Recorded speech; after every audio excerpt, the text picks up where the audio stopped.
this is the last week of the Writing on the Edge series. Next week, we have a strategic planning session with a very good friend of mine, Sean Lewis, who is known as the PMO coach. So we've got that next week. So if you've ever thought about you wanting to write a book, but you don't even know where to start, and there's 101 things on your plate, make sure you join us next week. And then the following week, we have a whole new series where I deep dive into specific subjects. But we're not there yet. This is week 13, and this is about sustaining long-term engagement long after you've hit publish and long after everyone has told you that they bought a copy of your book or they're going to buy a copy of your book and they haven't. And trust me, people take a long time to buy the book tomorrow. So let's figure out how we can sustain ourselves and our messaging to keep people interested. So we're going to look at turn one-off interest into ongoing dialogue, keeping your audience engaged without you burning it out. And I can't read what's next because Zoom still have not figured out how to make this thing at the bottom drop down really quickly. If they could do that, please, Zoom, that would be great. Thanks ever so much. But basically, what is next once you've hit published? That bar at the bottom really is so annoying. But, you know, cups of tea and all that. So first off, before you even write the book, you have to remember that this is going to be a book that you are going to be asked about and you're going to need to talk about for the rest of your life. Yep. It is a long-term commitment, a bit like having children. It used to be about buying a house or getting married, but, you know, we all move house quite a bit more these days and not all of us stay married. So it is about becoming a mother of this book or a father of the book and actually having that commitment to actually being able to talk about it and show up and show off your book as often as you show off your meals when you're going out for dinner, or as many times as you're sharing a glass of wine for anyone. So this is a kind of mindset you've got to be in it for the long game, because if you're not, why are you even doing it? Because we don't want this. I mean, someone I know used to call it a one and done. It's not a one and done. Because if you were just popping out children and then forgetting about them, just to have a one and done, you know, we'd have some very feral, very kind of scary communities out there. Now, I know children are not quite the same as books. You know, they do take a bit more looking after, and they do say, "Mum, can you feed me?" every now and then, until you've taught them how to cook their own meals. But it is a book, baby, and you do need to take care of it, and you do need to nurture its growth. So much so that you get to a point that it actually just does what it's supposed to do, and that's just sell itself. But can it ever sell itself? And are you going to get to that point before you're like, yeah, I'm so bored doing the same thing day in, day out, having the same conversation with bookstore after bookstore, library after library, podcast host after podcast host? Am I done writing posts about this book? So in this final episode, what we're going to be doing is looking at that, because the other thing that you've also got to realize is not only are you going to have to talk about the book, but also the aspects that are within the book. Now, if you've written a book about something that is quite traumatic, you're going to have to go over that. Now, this can be actually really, really useful, and I will share about why shortly. But you've got to be able to withstand that. You've got to show some resilience. You have to, or you get to, or you choose to. And these little tweaks in the words that we use, rather than I have to do it, you get to do it. Rather than you having to do it, you're choosing to do it. When you step into choose, it changes the energetic vibration and the frequency that you're working with. But I used to say to my children, you know, I would really like it if you did your chores. And I remember once my youngest went, "Oh, do I have to?" I went, "No, you don't have to, but it would make life a lot easier if you did." And I don't know about you, Narso is his name, but I kind of want a productive, lazy life. Now, that confused him for a bit. And this is the thing, it's like when we have a productive, lazy life, it means all of the really mundane stuff takes care of itself. That's why we have automations, right? That's why we don't send out an email to every single person. We have bulk emails, we have email marketing systems, we have things like Grammarly, or we have workflows, or we have an Uber driver rather than, you know, driving ourselves. We get on a train rather than driving ourselves.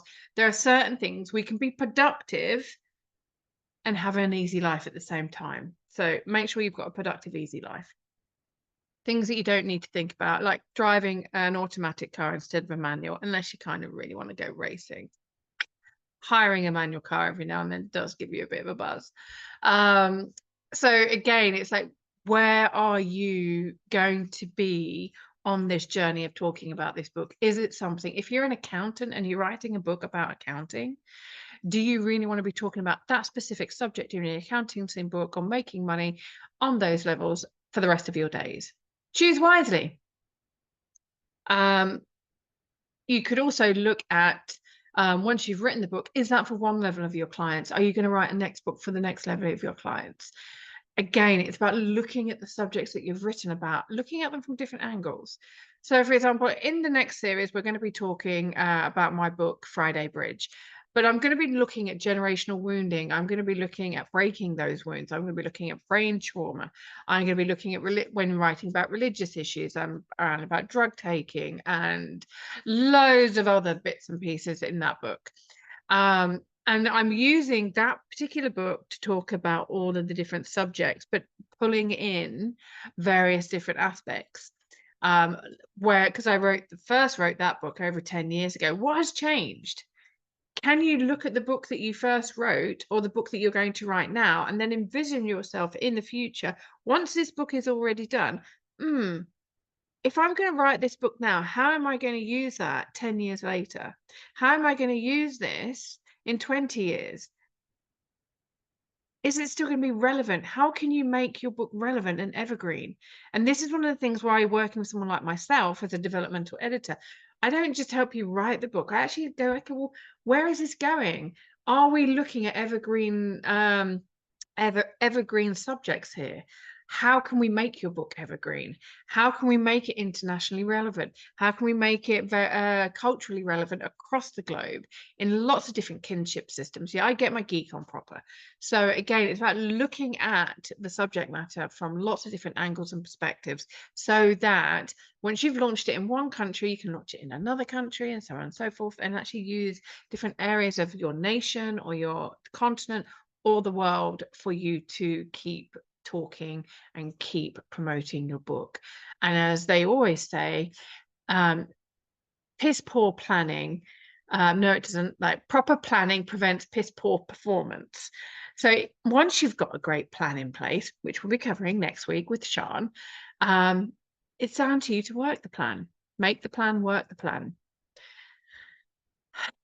Celebrate the plan coming together, like Hannibal out of the A-Team. Loved it when a plan came together. I channel my inner Hannibal without the cigar. I just don't like the smell of them. Like the whiskey that goes with it, then, as long as it's a single malt from the Isle of Jura or somewhere like that, that's good. Okay, so step 2. When you're selecting which subjects to write about, and you're actually covering each subject in the chapter, or each stage of your life in the chapter, or the event that's happening, or the methodology that you're doing, you need to be looking at the key components. Now, one of the things that I do when I'm writing a book is I do a chapter outline, and then I put different bullet points underneath the chapter headline. That actually helps stimulate, okay, oh, I really want to talk about that, but it keeps a log. It saves me from having countless notes scattered here, there, and everywhere, although I do have post-it notes, backs of envelopes.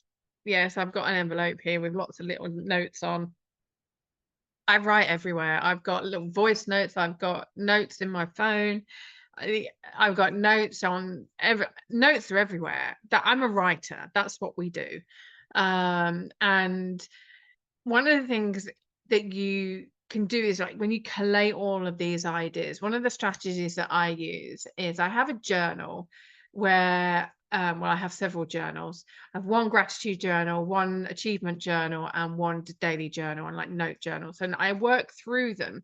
And this is why I say about once you've mind mapped each subject into smaller elements, whether that is into individual journals or whether that's in individual chapters, you're going to have key points that are going to be written or that you can talk about.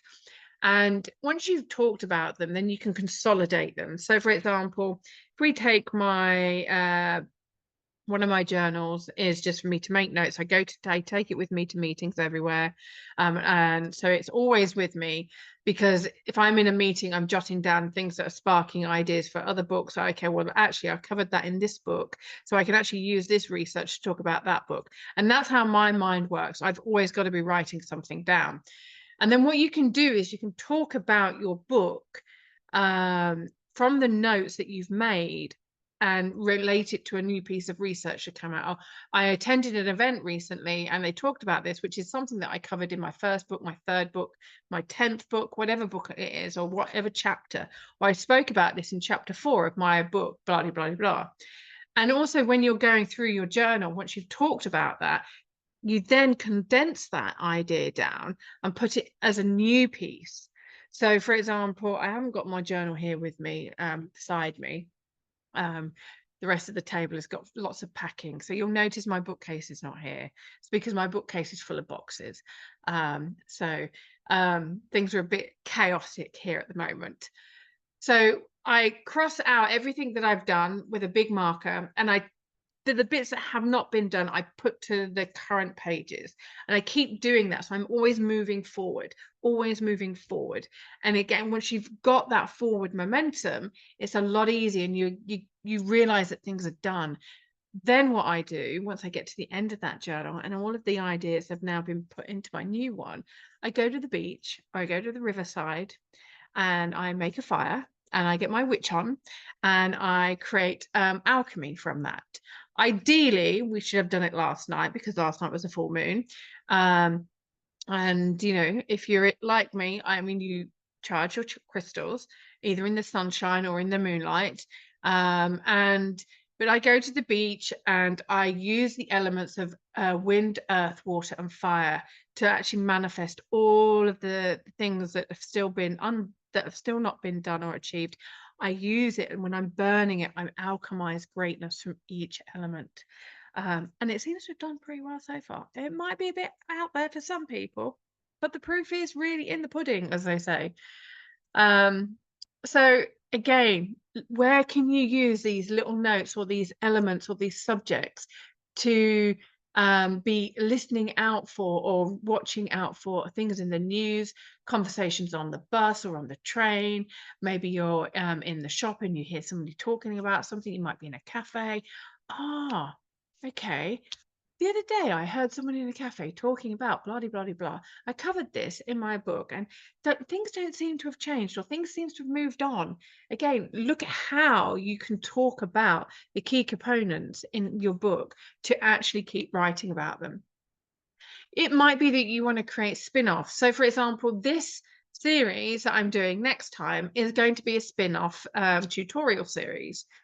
And I could have just written the book and just left it out there. But what I then did is after it was published and it done really well, I then sold the story to a magazine that was relevant to what was going on. Or I told a particular element of the story to a particular magazine. So there was something in there about brain health. So we talk, like, for example, when I speak about my ex-husband's AVM brain tumor, I will now be using that chapter of the book to write to medical journals, to the Hallamshire Hospital, because my ex-husband was one of the very first people to have the gamma knife surgery.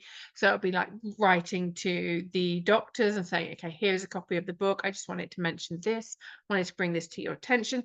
That, again, you can use it to then, this is how many years on. Or you can write an article saying, back in such and such time when my ex-husband had his brain tumor, this was, groundbreaking surgery. Look at how far we've come on now. Again, look at what's relevant, what you wrote about, look at how you can bring it forward. like I said, I've got this tutorial series on how to write about certain things. That's a spin-off from that book. I've created lots of PDFs, different tutorials about what it was like writing about some of those. I've written articles with creating merchandise. We've got mini courses. There's so much that you can create from your book. You can create a new career if you wanted. You can create policy change. We covered that last week. I think it was last week. Yeah, it was last week. And I'm my nose is itching, so I'm obviously coming into lots of money if you believe in old wives' tales, which is great. That's always good. Means I can do more good in the world. But again, look at what you are creating and how can you extrapolate on that? How can you be of service to others with what you're writing about, even if it's fiction? Even if you're like Sarah J. Maas, who wrote about Fae and humans and being at war and all these mystical creatures. I mean, I'm not very happy with Sarah J. Maas, to be honest with you, because I can't get hold of the original copies of her books. I'm looking for book 4 and 5 in the original Court of Thorn and Roses series. But I want the old covers, not the new covers. But can I find book 4 and 5? Can I be Jesus? No, I don't mean can I be Jesus? That would be blasphemy to a lot of our Christian viewers, but you get what I mean. Anyway, moving on to step 3. Um, so, and those of you who have just spat your tea out while giggling with me, do apologise. Grab yourself a tissue. Step 3, set milestones for yourself, because I mean, I'm going through at the moment on the Crossing the Line book because we had such great feedback from some of my readers, and they had questions. They spot some typos, which is not a big bad thing. It's actually a good thing. Not to have lots of typos, obviously, but what we're doing is we're going, okay, well, the readers wanted to know this, so let's split the book in 2 because otherwise it would be a bit of a beast. And when I'm reading it, I'm like, oh my gosh, how have I grown? This has changed so much. Oh, this is still impacting my life. Oh my goodness. Again, have these milestone check-ins. How am I feeling about this? Read your book several years later, if you dare, and go, you know what? I've grown so much as a writer. That's one thing that you'll notice. Hopefully, you'll notice that you've grown as a writer. Look at, well, Sarah J. Maas did change her cover, but does your book need a new cover? Is it selling as well? So, for example, Pandora, the 3rd book in the Sacral series, that book's not done so well as the rest of them. So we're switching up the cover design. It's going to be a lot more Jerry-fied. That's what I call it. That's a verb. No, that's not. That's an adjective. I do know the difference between a verb, a noun, and an adjective, and an adverb. But trust me, I do. But again, like, how can you look at, okay, well, if I've sold this many books, is that going to be a milestone? If I've achieved this many speaking engagements, is that going to be a milestone? How many different milestones can you set yourself for you to know that you're achieving the success that you want? So, for example, I want to reach 1 million authors. I also want to reach 1 million readers with all of my books. How am I reaching them? Well, knowing that I'm reaching 1 million authors, that's going to be a lot of coaching hours. But with me coaching and the publishing of the books, but also doing these sessions here and putting them up on my YouTube, what I can do is I go, this is how many subscribers I have. This is how many people are watching. That goes towards my million. Okay, am I teaching in schools? Am I teaching writing workshops in person? Am I working with universities? Am I going and delivering workshops for people like the Society of Authors or the Independent Publishing Guild? Am I translating my books? What services am I offering? Am I going on to podcasts that are actually talking? How many listeners did that episode get? How am I breaking it down? These are all different milestones. And when you reach them, please do celebrate them. So again, you need to break things down so that you have these mini wins to be able to get to your massive win. Again, I might be telling some of you how to suck eggs, but sorry, I just had in Britain, bit of a side note here. The British, in fish and chip shops, they sell pickled eggs. sorry, but I can't think of anything like more disgusting. I mean, I prefer a deep fried Mars bar over a pickled egg, and I really don't like a deep fried Mars bar. I can't, the thought of that. No, the Scottish can keep those. But anyway, sucking eggs. There we go. But if you are used to setting these milestones and these goals for yourself, then great. If not, then, book in for one of my 45-minute sessions. Even if you've published your book and it's doing okay, but you want it to do great, just book in with me and let's see how we can do that for you. Get a plan in place and make sure you watch next week's if you're not going to be here with me next week in Sharn. Also, look at how, like, when I read my first book, it's so beautiful to see how much I've grown as a woman and as a human. And you sometimes think, oh, bless me. Bit naive back then, wasn't I?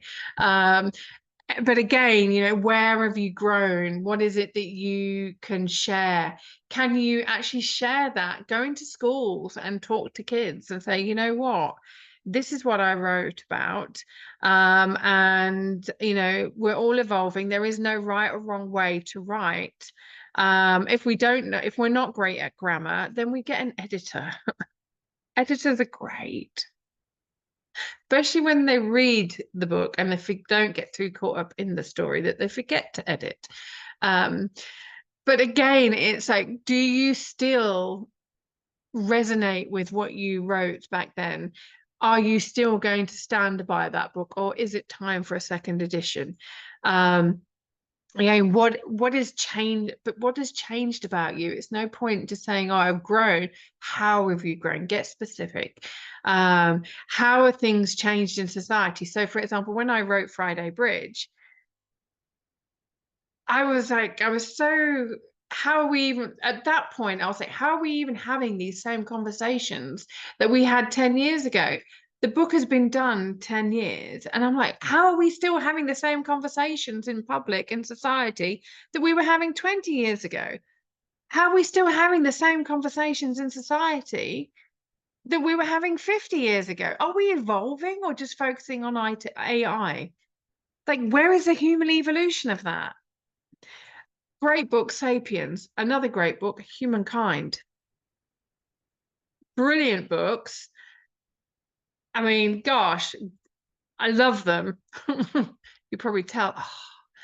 But again, it's like, where can you reference certain things? Like, are you going to read your book and make a connection to another book, such as Sapiens, and then do a webinar about that and go, you know what? Because then what you're doing is you're assigning your book and you're promoting it next to Sapiens. That's great social media assetry, just there. Assetry, is that even a word? It is now. Dawn just made it up. Okay, so aligning yourself with different people, different authors, your books with other books, get mentioned in the same sentence, obviously in a positive way. That would just be, not so great. But, is there any such thing as bad publicity? If you get bad publicity, then it's just a way of, how you handle it and how you grow from it. Again, what's changed and what stayed the same in society and your life? Because, we're all evolving. And if we're not evolving, then really we're just dying. And the other thing that you'll notice is at the very beginning, you're probably really, really, really hustling hard to get your book sold, to get it seen, to get the right people like championing it, to get in those reviews. I gave up on reviews. I pretty much did stop asking people to give reviews because people would promise reviews and then never deliver. And it's like, but then they'd be talking about which favorite pizza they went to, or they want, oh, I've got this great wine, or I went to this great restaurant. It's like, you also read a really great book. If you can spend the time promoting a restaurant or a bottle of wine that's already out there by somebody else, and your friend has written a book and you've read that book and you love that book, then write them a review. It would be so nice. But also remember that if you do see a lot of new books that you've never even heard of and they've got lots and lots of reviews, there are some things that do need to be considered. Now, not all of the authors will do this, but you can actually buy 250 reviews for $250. These people will never have read your book, and you can tell which reviews have been written by people who have read your book because they're not the generic ones. You'll see, oh, well, the protagonist was this and that and da da da. Okay, well, who was the protagonist? What was the name of that person? What was that town that they went to? Know how to read reviews, but also make sure that when you are asking for reviews and you are asking for the sale, there's one thing to hustle hard, but it can come across as scarcity and a fear. So depending on what your energy is, will depend on how people receive it. Now, me, I would love people to review my books. Absolutely love it, the good and the bad. If they didn't enjoy it, tell me why, tell readers why, and then we can improve on it. Invite that person, onto a call. I remember getting a message from someone via Bookface Messenger, instant messenger thing. And I knew that she would be awake, and it was a really lovely message. So I phoned her, I video called her. She was a bit shocked. But again, when you give us feedback that's constructive or really nice, then we might just surprise you and call you up. But again, you need to make sure that, yes, you want this success, but if you're not going to be well enough to enjoy that success, and you're not going to have anybody to celebrate that success with, was that success and that hustle worth it? If you are alienating people because of your success, in the sense that you are always cancelling on dinner dates, or you're so stressed and burnt out that what you're doing is sleeping when you're not working, or you're always working and you never see your children, was it really worth having the children in the first place? Things to consider. Because when we set out on these journeys, whether it's writing a book or whether it's becoming a doctor or a lawyer or whatever it is, we set these goals, and sometimes you can probably tell I'm speaking from experience here. You work so hard and then you realize that you're never going to get that time back, or you're never going to get to see that person again, or because maybe they've passed away, or maybe you've burnt so many bridges from hustling so hard, and it's like, was it worth it, really? I always say live life by design. I knew what I wanted to achieve in life. I always knew I wanted to be a mum first and foremost. I always knew I wanted to travel the world. I always knew I wanted to get paid to read and write books. I always knew that I wanted to have a life where I was free to choose and I wasn't restricted by certain things. Free spirit. And I've created a life where that is. Now, there are some things I've had to sacrifice. And then I'm going, why am I sacrificing that? Okay, can I make that work, or can I allow or receive that without sacrificing it? And when you ask smarter questions, especially when you go to bed at night, always ask the questions of the things that you want to receive or the things you want to experience, and then just allow your subconscious. So, for example, I don't know, you might want to be saying, who's got my next big review coming forward?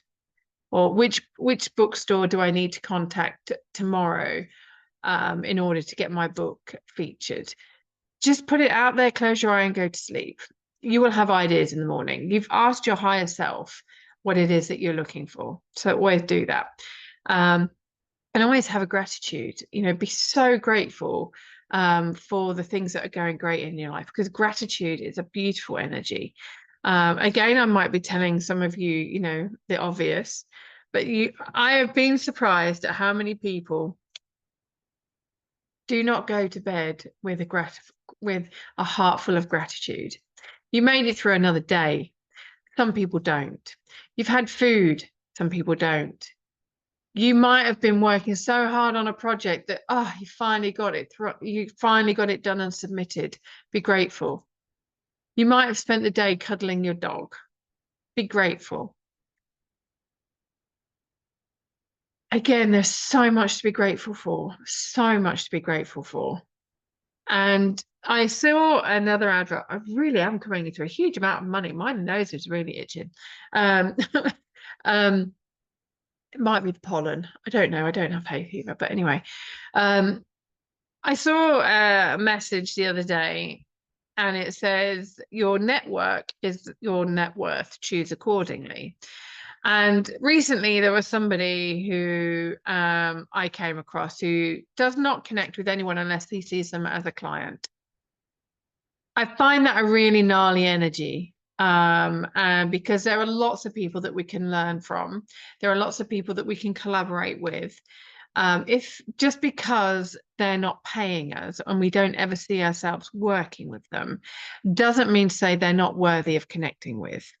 Because I can guarantee you there are lots of people that I've connected with over the years that I never ever anticipated being a client. And sometimes they've given me some of the biggest referrals I've ever had. And or they have given me a gem of an idea that to them is just common sense. But for me, it was game changing. And our net worth isn't just dependent on the monetary income that we gain. To some people, it will be. But for me, being surrounded by really kind, generous, and I don't mean generous with money, I mean generous with their time, with their love, their ideas, with meals or fun or belly laughs. That's a different kind of net worth.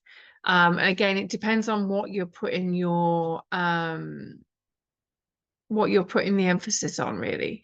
So make sure that when you're networking, you are surrounding yourself with people that are worthwhile being surrounded with for you, your life, and your choices, not just monetary, and not just seeing what you can get from them. What can you give? What do you get to give? How can you be of service to other people, not at the expense of yourself or your family? But reciprocity is so beautiful. Now, I give out all of this information free of charge. If it lands with you all, or only a few of you, or even if it only lands with one person, at least I've helped one person. And these are going to be around for ages. These are going to be around longer than I am in some deep, dark corner of the universe. Who knows whether YouTube is still going to be around in 50 years' time? They probably hope they will be, but we don't know. But I'm creating all these seminars for you to learn and for me to share what I've learned, because I can't coach all of you. Not all of you can afford my fees, but I'm still wanting to help you. So,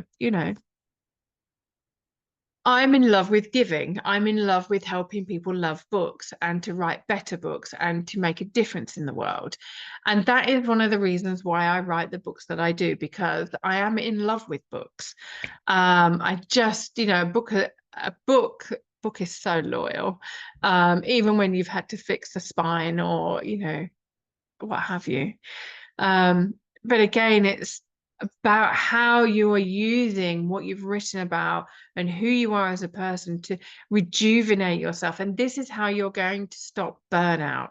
This is how you're going to stop getting bored with your book. Because trust me, sometimes, and there are going to be a lot of you that get this, we get so bored by our own bloody story. We get bored by the trauma or bored about talking about it, that we have to switch things up. And that when we switch things up, even if it's just to the next level, we take that conversation and we make it into a new one, the next level of the next level of the next level, then that is how we stay in love with what we're creating. And if you want to know what the next level of the next level of the next level is, make sure you book a 45-minute session with me. I can help you.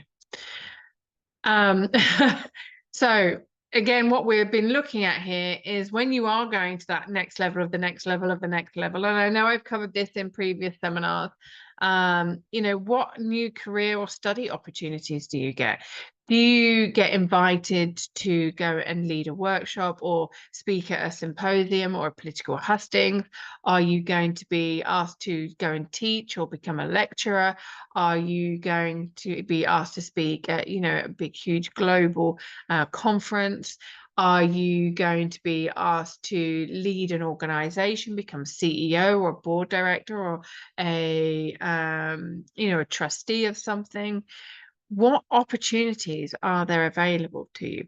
Now, it's unlikely that, given my stance on big pharma and what I did with my ex-husband and his medical situation, that I will be an advocate for taking drugs after having a brain tumor and surgery. Unlikely that I'll be trustee of AstraZeneca. Not on this realm or any other realm will that happen, she says. It would be a very different company if I did.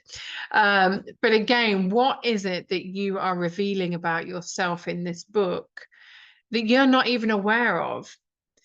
There are going to be some things in the book that you've written or the books that you've written that you're going to pick up a reader. You don't know who your readers are. You don't know who you're impacting. I spoke about brand expansion strategies in my second book, Wallahi, when it came to the education system in Egypt using the Cambridge International Primary Programme. The international schools were not using the Cambridge International Primary Programme. They were just saying that they were, to attract the high fees from the parents who wanted their children to be Cambridge educated. I am telling you right here, right now, that those schools were not using it. And Cambridge actually have a responsibility for this because they are supposed to be licensing the Cambridge International Primary Programme to these schools, but they're not being checked to see if they're implemented.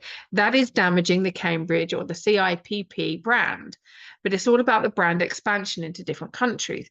Somebody read that in my book, and he was a marketing branding specialist and has written several textbooks on the subject of brand expansion and brand licensing that he's actually referred many people to me.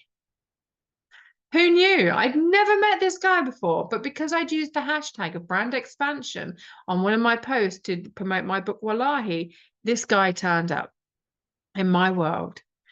So you never know who is going to read your book and what they're going to get from it. But again, this guy's in a different country. That country does speak English. Well, it doesn't. It speaks American. It's not really English, is it? But then neither is Irish or Scottish. But we all speak English. But again, when we're looking at how we translate our books into different countries, is that going to be something that you can inject lots of joy into your life again? And you can fall in love with your book. For example, I've got a huge read audience in Singapore. I'm going to Singapore. Like, I want to go meet my readers in Singapore. And then I was like, oh, is that a VPN hub? Is that just like an IP address hub? No, people are really buying my book in Singapore. And the great thing about Singapore is they have elephants. I love elephants.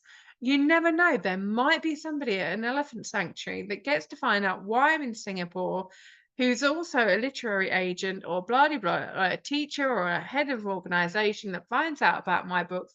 Do you see what I'm saying? The ripple effect. We never know who we're going to meet.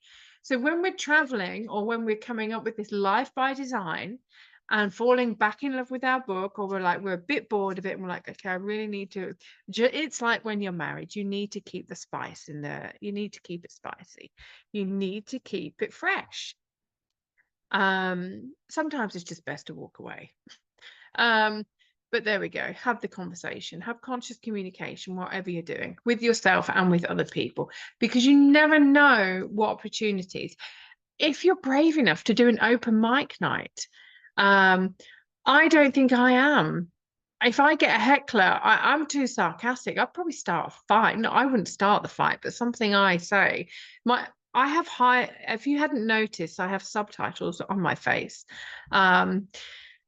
Not literally on the screen, but like my face is quite expressive. So even if I'm thinking it but not saying it, it's written on my face a lot of the time. And if I got a heckler or somebody, or I saw something, but what the hell's going on there? I'm not quite sure an open mic night would be good for me. I'm up for trying it though. You never know where it might lead. I just have to get my brave on a bit. Own My Ovaries, as my next book is going to be called. So again, where are you positioning yourself? Where are you shaking things up a bit? Last week we talked about them creating policy change. Are you going to go into politics? No political party is worth my name right now. There might be in future, doubtful. Again, do you want to be in the public eye or do you want a private life? Can you have both? Can you have both? If you're in public eye and have a private life?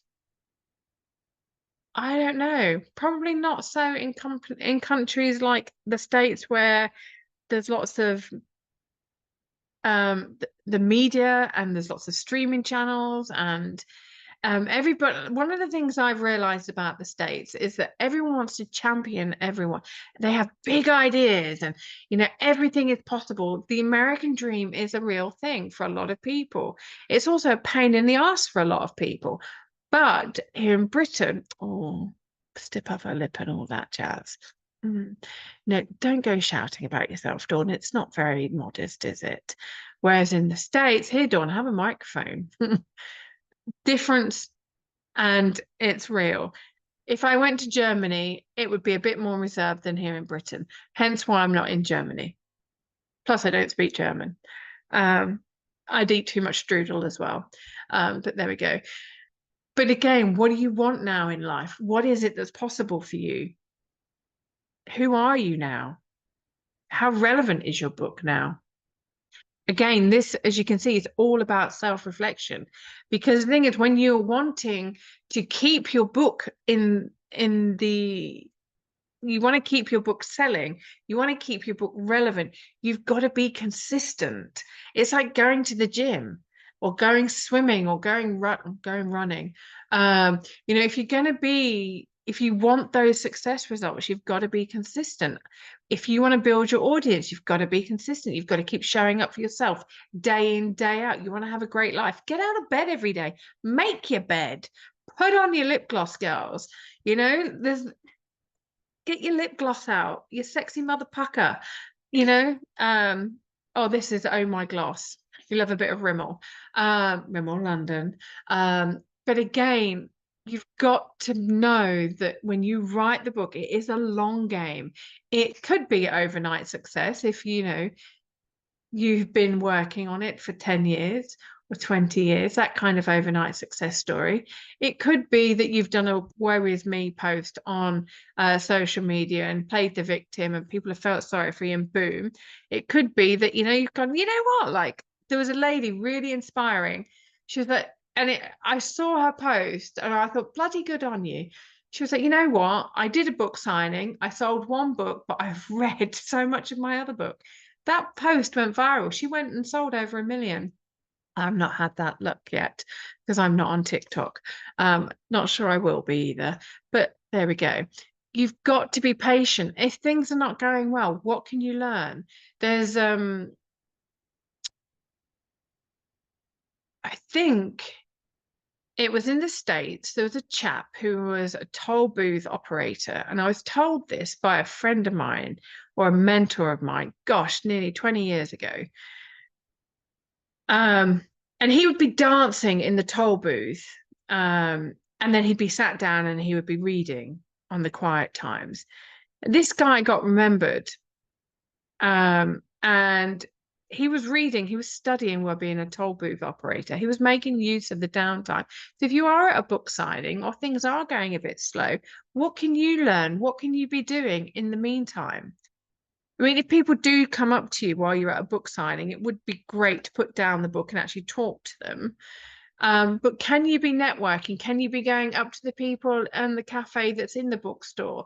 Can you be walking around, giving people a bookmark? Have you got bookmarks? We have loads of bookmarks here at Dawn Bates International. I've got a pile of 200 of the menopause one and a pile of 200 of the man up one, brand new order. We've got some more being delivered. But again, how can we keep our book in the eyes of people? Can you buy a load of bookmarks and put them into bookstores?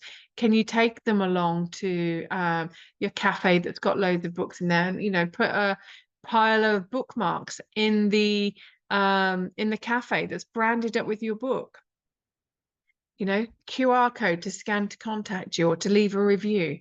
Again, all of these different things. People love a bookmark.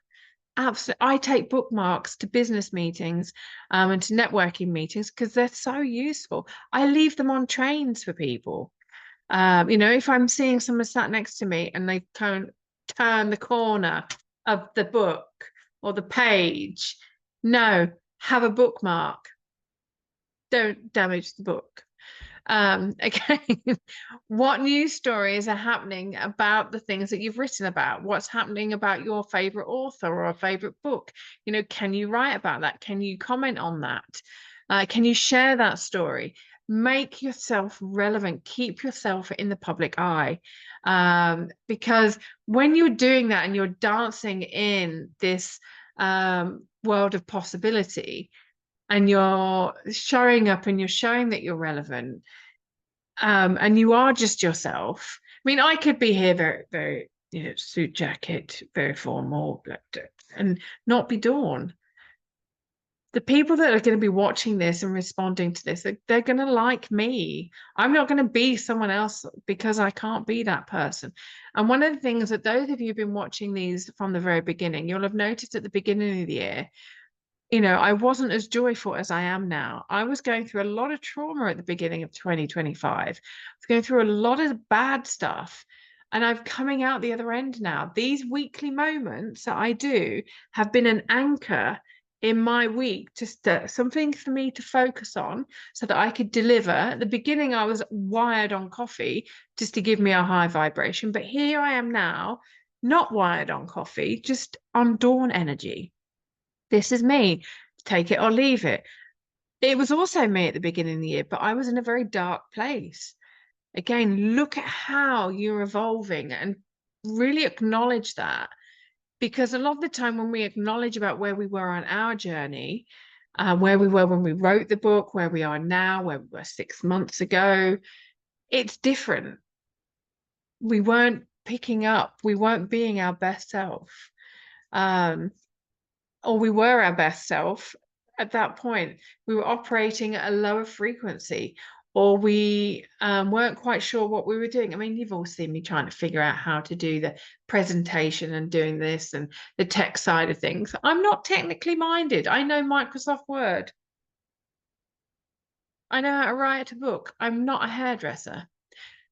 I'm also not a fashion designer or a tech. There are just some things I'm good at and some things I'm not. So again, if we're looking at the skills we've got, have our skills improved?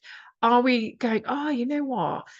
I couldn't afford to do the book in hardback back then, but I've achieved such great things. Let me to put it out in hardback. You might have only released it on ebook. What about releasing it on paperback and then in audiobook? Maybe you've got it on audiobook and ebook, but you haven't got it in paperback and hardback. Is there an anniversary? Can you do that? Again, all of these things are going to keep you relevant. They're going to keep you in people's minds. You know, like I said, Sarah J. Maas brought out a new cover. If any of you do have book 4 and 5 of the Court of Thorns and Roses, please do let me know. I really would love to buy them, but I'm not going to be paying £80 for a book unless it's printed by the Folio Society in London. And it has beautiful illustrations and comes in a beautiful case. Those of you who know the Folio Society books, you will know what I'm talking about. Those I'd quite happily pay £80 for. Anyway, moving on. The things that you've written about in your book, could you approach other people who have written similar books and do an anthology about the different subjects or about the different perspectives of the very same subject? Can you lead that book? Can you co-publish? Can you co-fund that book? And then, I mean, I wouldn't recommend more than 10, but that's 9 other audiences that you're tapping into. Can you do these shorts that they do on Reels? I think they're also called on Instagram. Reels and shorts, or whatever they're called. I mean, my dad's a fisherman, so when I think of reels, I think of fishing reels and shorts. Well, Daisy Dukes, I'm a sailor girl. Um, but again, can you create those of you reading sections of your book or sections of somebody else's book and saying, thank you, I love this book. And then the next day you do one of your own book. I mean, I've got all of these ideas. I don't implement a lot of them, but I know that they work for some of my other clients. One of my really fabulous clients, Amanda, she's got it down. She creates some of these shorts and these videos and stuff, and she's on all the platforms doing all the things. Yeah, she's amazing. I'm in awe of her. I haven't got the time, the inclination, or the will to be on TikTok and all the platforms, but she's not my generation.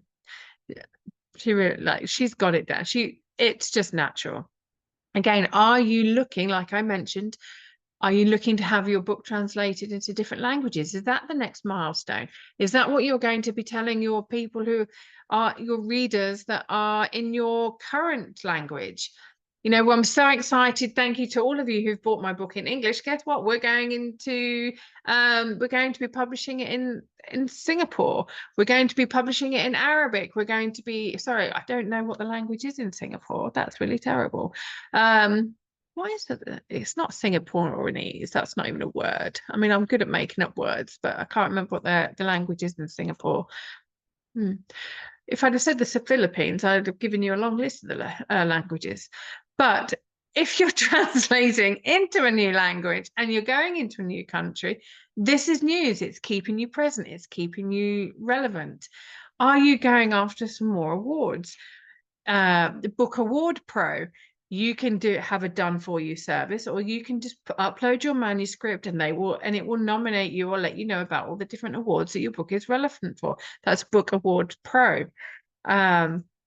You know, the done for you service, I think you'd be paying about £200 a month for the book, or however much their pricing structure is. But again, excuse me, how are you investing in your book? How are you investing in yourself? How are you falling in love with your whole process? Are you going to be writing another book? Is it a follow-up book, or is it the second edition? What's the next level of you? And are you prepared to do whatever it takes without hustling so hard your heart gives up? Are you doing whatever it takes to keep this book alive like you'd keep your child alive? And that is the question that I always ask my authors. How prepared are you to talk about this book day in, day out? When you've answered that question, and you really are prepared to do whatever it takes, I'm not asking you to go streaking across a cricket field. It is the weather for it, but I don't think there are any strawberries big enough. Anyway, on that note, I will leave you. And if you do want to book a session with me, then please do. I don't know if I'm going to be able to do this. 1 second. I don't know if you can see my screen. Tai, can you let me know if you can see my screen? Sarah, I know that you're on. If you can let me know. You can. And the 7-week author course. So one of the things that we do, you've heard me talk about my 7-week author course quite a bit. And this gives you module 7. So this is just a quick idea of what's involved in the book, in the workbook. So you get to, this is like, now it's done, what's next. So module 7 is all about the what's next journey. With freedom comes responsibility. And it's about who are your champions, like choosing them, negative to positive, expanding your brand, your legacy, philanthropy, patronage, legacy, da, da, da, da, da. So this is just to give you a little idea of what kind of things to expect within one of my workbooks. Okay, so now you get to here. Now it's done, what's next? And so you get a little bit of text, you get your champions, you also get your journaling questions here. You get who are your champions, you get places to write notes. Okay, turn your negatives to positives. You get some more questions to work on. You know, why do I feel my champion might reject me? What belief do I have about my champion in relation to myself? Do I feel not good enough to be championed by this person, organization, and audience? Again, who is your champion? Why are they there? Make some notes. Can you send them a gift basket? Okay, so it's again looking at how, as you can see, these are not just the kind of workbooks that most people are used to, you know, quarter page selfie of the person who created them with lots of notes. That would be a notepad. But again, what is your, I mean, this was a picture taken whilst I lived in Egypt. You know, I was in amongst all of that on several occasions. But again, what is your legacy? There is me. This is me waving my hand, you know. It's my life has given me the freedom to do lots of fundraising, lots of training. I was swimming 5 miles a week when ready for that 2 mile open water swim. Again, what's your legacy? You've got more questions, more things to mind map. These are really comprehensive workbooks, and I've put a lot of love into them. Lots of the coaching that I do with other people. So if you cannot if you don't feel that you can work with me right now, then it might be time for you to join my authority mastermind or my author academy, or to do this course by yourself, bit by bit, you know, join me. And if you, I need to go back here. Let me just minimize that, because remember, I have my sessions. 45 minutes of support completely free of charge with no agenda to sell to you. If you decide you want to work with me, that's on you. If you go, you know, she's a bit too crazy for me, or she's a bit too much, or as several men have said, oh, she's a bit too challenging. Well, yes, you're not paying me to blow smoke up your eyes. You're paying me to challenge you to become the best version of yourself and write the best damn book of your life. That's what you're paying me for. So yes, I am definitely going to challenge you. So if you want some help, book a session with me. You've seen the screens, that's a calendar. We've done the 7-week author course. You can find out more about the 7-week author course. You can learn about what it's like working with me, sorry, not for me. You know, there's testimonials on the website. If you're on LinkedIn, connect with me there. You'll see lots of recommendations for me on LinkedIn. All of these things are available to you. I'm going to stop sharing now because we're about to go into the live discussion section of these sessions. So these are about 90 minutes, these sessions, because I do about 45 to 50 minutes of me just running through the content, and then we do stop recording, and then I go into a breakout session with those live on the call. So if you have not yet made it live, then make sure you do. We will be changing the time of these because I know that for some people in the States that this is not a very good time. So we're going to be switching it up.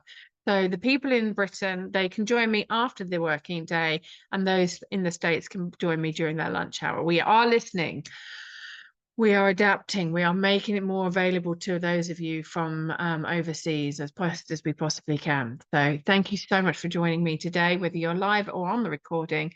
And remember, dawnbates.com. And thank you for being here with me all this time, and for giving me a reason to show up every day whilst I was in my darker times. Thank you so much. Be blessed and be grateful. Ciao for now.